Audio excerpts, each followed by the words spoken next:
నమస్తే. ఇన్నాళ్ళు నన్ను సపోర్ట్ చేస్తూ, ఎంకరేజ్ చేస్తూ మీ ప్రేమని నాకు అందిస్తున్న ప్రతి ఒక్కరికి కృతజ్ఞతలు. అలాగే ఈ వీడియో కూడా ఖచ్చితంగా మీకు ఉపయోగపడుతుంది. లైక్, షేర్ అండ్ సబ్స్క్రైబ్ చేసి మీ సపోర్ట్‌ని నాకు అందించండి. అలాగే ఈ వీడియో పట్ల మీకున్న అభిప్రాయాన్ని కామెంట్ సెక్షన్‌లో కామెంట్ చేసి తెలియజేయండి. ఇప్పుడు వీడియోని చూద్దాం. నేను మీ జయశంకర్ సిస్ట్ల. మన పిల్లలకి పుట్టిన తేదీని అనుసరించి బలమైన సంఖ్యాబలంలో పేరు పెడదాం. సమాజానికి దేశానికి బలమైన పౌరులనిద్దాం. ఏ ఇంట్లో కూడా అర్ధాయుష్ మరణాలు లేకుండా చేద్దాం. నమస్తే. Welcome to our channel. నేను పద్మిని. ప్రస్తుతం పాటు ప్రముఖ ఆధ్యాత్మికవేత్త, ఆస్ట్రోన్యూమరాలజిస్ట్, వేదిక్ వాస్తు స్పెషలిస్ట్, శ్రీ విద్య మరియు హనుమత్ ఉపాసకులు బ్రహ్మశ్రీ డాక్టర్ శివయోగి సిస్లా జయశంకర్ గారు మనతో పాటు ఉన్నారు. మాట్లాడదాం. నమస్కారం అండి. మా ఆయుష్మతి భవ. సార్, ఒక న్యూమరాలజిస్ట్ గా చెప్పండి సార్, ఒక జాతకంలో ఉండేటటువంటి గ్రహ సంచారం ఏదైతే ఉందో దాన్ని బట్టి డెఫినెట్ గా ప్రిడిక్షన్స్ అనేవి అందిస్తూ ఉంటారు. న్యూమరాలజీ అసలు ఫ్యూచర్ ని ఎలా ప్రిడిక్ట్ చేస్తుంది? నంబర్స్ ఎలా ప్రిడిక్ట్ చేస్తాయి? లేకపోతే పేరు ఎలా మారుస్తుంది?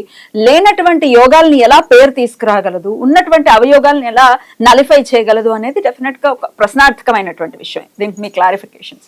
100% న్యూమరాలజీ ఎప్పుడు ఫ్యూచర్ ని ప్రెడిక్ట్ చేయదు. చేయదా? ప్రెడిక్షన్ చేయట్లేదు. ఎక్కడ చేయదా? చేయలేదా? అసలు చేయదు. చేయదు. ప్రెడిక్షన్ అనేది మన జ్యోతిష్యంలోనే ఉంది. Right, correct. ప్రెడిక్షన్ అనేది జ్యోతిష్యము, జ్యోతి స్వరూపం.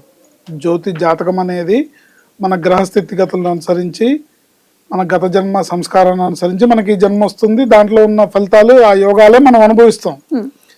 మన కర్మనే మనం అనుభవిస్తాము, ఇందులో డౌట్ ఏం లేదు.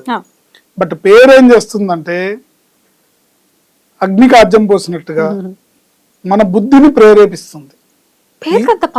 ఉంటుందండి, ఉంటుంది. 100% ఉంటుంది. పేరులోనే పెన్నిదని ఇవాళ నేను కొత్తగా చెప్తుంది కాదు, ఏనాడో మన పెద్దలు చెప్పారు. ఆ పేరుని బట్టే ఉంటుంది. ఒకళ్ళని చూస్తే మొట్ట బుద్ధి అయింది, ఒకళ్ళని చూస్తే కొట్ట బుద్ధి అయింది అనేది ఎందుకంటుందంటే అది పేరు వల్లే. ఇప్పుడు ప్రతి వాళ్ళ జీవితం సంపూర్ణంగా 100 ఏళ్ళు కష్టాలే రాయడు భగవంతుడు. ప్రతి వాళ్ళ జీవితం సంపూర్ణంగా సుఖాలే ఉండవు. ఎవరికి కూడా దశలనే ఉంటాయి. కాకపోతే మహర్జాతకులు కొంతమంది ఉంటే వాళ్ళకి పుట్టుక నుంచి అన్ని యోగాలు బాగుండి, అన్ని రకాలుగా గజకేసరి యోగాలు, అన్ని పెద్ద పెద్ద గ్రహ యోగాలు పెద్ద పెద్ద ఉన్నాయి. ఇప్పుడు శుక్ర మహర్దశ ఉందనుకోండి 20 ఏళ్ళు, బుధ మహర్దశ 17 ఏళ్ళు, గురు మహర్దశ 19 ఏళ్ళు, ఇట్లా ఉంటాయి కదా. గురు మహర్దశ 16 ఏళ్ళు. ఈ రకంగా కొన్ని అనుకూలమైన వచ్చినప్పుడు మహర్దశ జాతకం కొంతమందికి నడుస్తుంది. వాళ్ళకి కొంతమందికి పేరులో ఉన్న నెంబరు ప్లస్ వాళ్ళ జాతకం కలిసి రావడం వల్ల వాళ్ళకి లైఫ్లో ఫైనాన్షియల్ ప్రాబ్లమ్స్ కానీ, హెల్త్ ప్రాబ్లమ్స్ కానీ, ఆ కుటుంబంలో పెద్దగా బాధలు కష్టాలు అనేవి తెలియకుండా ఉంటారు. కొంతమంది ఉంటారు. బట్ మనం సర్వసాధారణంగా మనం మిడిల్ క్లాస్ ఫ్యామిలీ, మనం మిగతా జనాల్ని చూసుకుంటే కనుక జాతకం బాగున్నా కూడా పేరు కనుక బాగుండకపోతే ఇందులో ఉండే నెంబర్ అనేది ఆ వ్యక్తి మీద ప్రభావం చూపిస్తుంది. ఉదాహరణకి ఒక వ్యక్తికి అన్నీ బాగానే ఉన్నాయి, సకాలంలో విద్య పూర్తయింది, సకాలంలో ఉద్యోగం వచ్చింది, సకాలంలో వివాహం అవ్వాలి. ఆ అవ్వాలనే టైంలో ఇతని పేరులో ఉన్న రాంగ్ నెంబర్ బుద్ధి ఎలా ప్రేరేపిస్తుందంటే, అయితే ఏ మ్యాచ్ అవ్వని లవ్ మ్యారేజ్ లాంటిది అవుతుంది. అలా జీవితం అంతా కూడా ఫైన్ ట్యూనింగ్ ఉండదు. అంటే ఆకర్షణ ఎప్పుడైతే పోతుందో లవ్ మ్యారేజ్లో జీవితం అంతా నువ్వు అట్లా, నేను ఇట్లా, నేను ఇట్లా, అట్లా అని కాంప్రమైజ్డ్ లైఫ్ అయిపోతుంది. లేదు, కరెక్ట్గా పేరులో ఉన్న రాంగ్ నెంబర్ ఆయన బుద్ధి ఎలా ప్రేరేపిస్తుందంటే, నేను ఫైనాన్షియల్గా సెటిల్ అయినాక పెళ్లి చేసుకుంటా, నాకు ఇంత ప్యాకేజ్ వచ్చినా చేసుకుంటా, లేకపోతే నేను ఓన్ హౌస్ తీసుకున్నాక చేసుకుంటా, ఇలా ప్రేరేపిస్తుంది. దానివల్ల ఏమవుతుంది, వీళ్ళకి ఎప్పుడైతే వివాహం జరగాలో ఆ సమయం మిస్ అయిపోతుంది. డెఫినెట్లీ ప్యాకేజ్ మారిపోతుంది. జ్యోతిష్యంలో కష్టం కానీ సుఖం కానీ ఏదైనా సరే ఆ దశలో అనుభవిస్తున్నప్పుడు, ఇప్పుడు ఒకరికి శుక్రమార్దశ బాగా జరుగుతుంది అనుకోండి, శుక్రమార్దశ ఏమేమి ఇస్తాడు? బ్రహ్మాండమైన సంపదను, సుఖాలన్నీ ఇస్తాడు. సుఖాలన్నీ వస్తాయి. అయోగ్యత ఉన్నవాడు ఆ సుఖాలన్నీ కూడా వీడియోలు, టీవీలు, సినిమాలు చూస్తూ గడిపేస్తాడు. అయిపోయింది కదా. అంటే కళల్లో వెళ్ళిపోయింది ఆ శుక్రమార్దశ అంతా. అంటే తిని కూర్చొని సినిమాలు చూడటము, తిని కూర్చొని వీడియోలు చూడటము, ఓటీటీల్లో సినిమాలు ఎంజాయ్ చేయటము, మల్టీప్లెక్స్లో తిరిగి సినిమాలు తిరిగి ఖర్చు పెట్టుకొని ఎంజాయ్ చేయటము, అయిపోయింది. ఇలాంటి వాటితో అయిపోతుంది. అదే దశ బాగుంది అనుకోండి, వాడి కెరియర్ లో సక్సెస్ ఇస్తుంది. Correct. పేరు బాగుంది అనుకోండి, కెరియర్ లో సక్సెస్ ఇస్తుంది. పేరు బాగుండలేదు అనుకోండి, వాడి మహర్దశ అంతా కూడా ఇలా అయిపోతుంది. అలా ఇప్పుడు ఎవరి జీవితం అయినా జాతకంలో ఉండే ప్రభావాలు గ్రహగతులను అనుసరించే అన్ని మన జీవితంలోకి వస్తాయి. కానీ పేరు ప్రధానమైన పాత్ర వహిస్తుంది. మీ దగ్గరికి జాతకం గానీ న్యూమరాలజీ గానీ చూడాలి అంటే రెండు మీరు కన్సిడర్ చేస్తారు? నేను రెండు కన్సిడర్ చేస్తాం. ఎందుకంటే రెండింటిని బ్యాలెన్స్ చేస్తాం.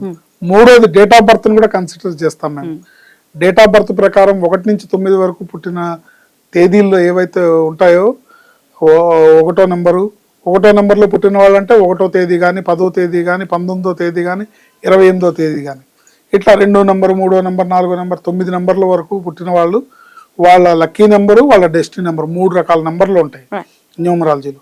ప్లస్ పేర్లో ఉండే నెంబరు, ఇవన్నీ కన్సిడర్ చేస్తాం. వీళ్ళ మనస్తత్వం ఏంటి, వీళ్ళ ఆలోచన విధానం ఏంటి, సో ఎదురుకుండా ఈ వ్యక్తి యొక్క భార్య ఎలాంటి ఆలోచన విధానం కలిగి ఉంటుంది, వీళ్ళిద్దరి ఫ్యామిలీ లైఫ్ ఎలా ఉంటుంది, వీళ్ళ ఆలోచనలు ఎలా ఉంటాయి, వీళ్ళ దినచర్య ఎలా ఉంటుంది, వీళ్ళ మాటలు ఎలా ఉంటాయి, ఎలా మాట్లాడుకుంటారు, దాన్ని బట్టి మీరు ఏదైనా సరే అవి వాటిని వీళ్ళకి ఏ రకమైన నెంబర్స్ కలిసి వస్తాయనేది ఆలోచిస్తాం. కానీ అల్టిమేట్ గా మీ పేరులో రాంగ్ నెంబర్ ఉంటే అదే మీ మీద పనిచేస్తుంది. జాతకంలో ఉండే యోగాలు అవయోగాలు అన్నీ వస్తాయి, అన్ని రకాల మహర్జాతకాలు ఉంటాయి. ఎంతో మందిని చూస్తుంటాం, బ్రహ్మాండమైన లైఫ్. ఒక బ్యాంక్ మేనేజర్ గారు ఉంటారు, తన కెరియర్ అంతా కూడా సక్సెస్ఫుల్గా జరుగుతుంది. ఎండ్ ఆఫ్ ది డే ఆయన రిటైర్ అవుతారు, బ్రహ్మాండమైన సత్కారం చేస్తుంది, బ్యాంక్ ఇంత పెద్ద మోట్ ఇస్తుంది, ఇన్నాళ్ళు మీరు మా బ్యాంక్కి సర్వీస్ చేసినందుకు ఇదిగోండి తీసుకోండి అని. కానీ ఆ రోజు నుంచి ఆయన కష్టాలు మొదలవుతాయి. కొడుక్కి పెళ్ళి అవ్వలేదని, కూతురికి పెళ్ళి అవ్వలేదని, లేకపోతే కూతురు కాపురం సరిగ్గా లేదని, ఆ కూతురు కాపురం వాళ్ళు సఖ్యతగా లేరని, అక్కడ అనుకూలంగా లేదని, లేదా కొడుక్కి పిల్లలు పుట్టట్లేదని, లేదా వచ్చిన కోడలు మమ్మల్ని సరిగ్గా చూడట్లేదని. జీవితం అంటే ఎన్ని రకాల షడ్రుచుల రుచిలాగా, నిన్న మనం ఉగాది పచ్చడి తిన్నాం కదా. సో జీవితం అంటే ఎన్ని రకాల సినిమాలు చూపించాలో అన్ని రకాల సినిమాలు చూపిస్తుంది. అయితే మీరు ఎంతటి మహర్జాతకులైనా, ఎంతటి ఇదైనా సరే, యోగవంతమైన జాతకమైనా సరే, అదృష్టవంతమైనా సరే, ఈ పేరులో ఉండే నెంబరు దాని ప్రభావం అది చూపిస్తుంది. ఇది నమ్మాలి. ఇది మన చేతుల్లో పని, మనం సరి చేసుకోవడం మన చేతుల్లో పని. ఇప్పుడు చాలా మంది అంటారు, మేము న్యూమరాలజీ నమ్మండి, మేము జ్యోతిషాన్ని నమ్ముతాం అంటారు. సరే, జ్యోతిషాన్ని నమ్మండి, నమ్మాలనే నేను కూడా చెప్పేది. జ్యోతిషాన్ని నమ్మద్దని నేను చెప్పట్లేదు. ఏంటి, నమ్మండి. చూపించుకున్నాను జాతకం బాగుంది, అమ్మాయికి మంచి భర్త వస్తాడు, ఆ అమ్మాయికి మంచి జీవితం ఉంటుందని మీరు అనుకుంటారు. బట్ పేరులో ఉన్న రాంగ్ నెంబర్ వల్ల మీకు ఇష్టం లేని కులం వాడు, మీకు ఇష్టం లేని మతం వాడు, మేబీ ఆ అమ్మాయి అదృష్టవంతురాలే, ఇప్పుడు అమ్మాయికి అబ్బాయితో సుఖపడే పరిస్థితి ఉండొచ్చు, నీకు నచ్చదుగా. నీకు ఇష్టం లేని, నీ మనసు దుఃఖపడే, మీరు బాధపడి, మీరు నలుగురిలో తలెత్తుకోకుండా నలుగురిలో మాటలు పడి, ఏమిటమ్మా ఎలా పెంచారు పిల్లని అని అంటారుగా. సో ఇవన్నీ జరుగుతాయి, ఇది అర్థం చేసుకోవాలి. పేర్లో ఉన్న రాంగ్ నెంబర్ అలా పక్కదారి పట్టిస్తుంది. సరి చేసుకోవడం అనివార్యం. 100కి 100 పాళ్ళు సరి చేసుకోవడం ఉన్న వాళ్ళు ధన్యులు. ఎందుకంటే ఇది అనుభవించి తీరాల్సిందే, నమ్మినా నమ్మకపోయినా ఇది అనుభవించి తీరాల్సిందే. ఇంకో ఇంకో ఇంకో జాతకం తీసుకోండి, ఇంకొక అబ్బాయి జీవితం తీసుకోండి. ఒక అబ్బాయి పేరులో రాంగ్ నెంబర్ ఉంది, కానీ అన్ని బాగున్నాయి. ఈ అబ్బాయికి ఏంటంటే బ్రహ్మాండమైన జాతకం అండి అంటాము, బ్రహ్మాండంగా విదేశాలకు వెళ్తాడంటే బ్రహ్మాండంగా సంపాదిస్తాడండి అంటాము. సరే, విదేశాలకు వెళ్తాడు, సంపాదిస్తాడు, అన్నీ చేస్తాడు, అన్నీ బాగానే ఉంటాయి. అక్కడ ఎవరినో లవ్ చేసుకొని మ్యారేజ్ చేసుకుంటాడు, అది మీకు ఇష్టం ఉండదు, మీకు నచ్చదు, చేసుకుంటాడు, అక్కడే ఉంటాడు. ఎప్పుడు సెలవులకి రమ్మన్నా కూడా అమ్మ నాకు టైం లేదు, నేను వీడియో కాల్లో మాట్లాడతాను అంటాడు. ఏంటి నానా మాకు ఒంట్లో బాగాలేదురా, ఒకసారి వచ్చి చూడాలని ఉంది, మిమ్మల్ని పరితపిస్తున్నాం, చూడాలని ఉందంటే ఈసారి తప్పకుండా వస్తాను సెలవుల్లో అంటాడు. కానీ ఏనాటికి అది రాదు. ఆఖరికి తల్లో తండ్రి మరణ వార్త విన్నాక కూడా ఇక మీరు కానిచ్చేయండి మాకు వచ్చే పరిస్థితి లేదనే మనుషుల్ని మనం ఈ రోజుల్లో చూస్తున్నాం. సో ఎందుకు అంటే ఆ పేరులో ఉండే రాంగ్ నంబరు, మీ పేరులో ఉండే రాంగ్ నంబరు తల్లిదండ్రుల పేరు పెడదారులు పట్టకుండా ఉంటుంది, పిల్లలు సక్రమమైన మార్గంలో ఉంటారు, ఆరోగ్యం బాగుంటుంది, అకాల మరణాలు ఉండవు. పేరుని న్యూమరాలజీ ప్రకారం కరెక్షన్ చేసుకోవడం అనేది అనివార్యం. రైట్, చాలా చక్కగా వివరించారు sir. Thank you so very much. ఆయుష్మతి భవ.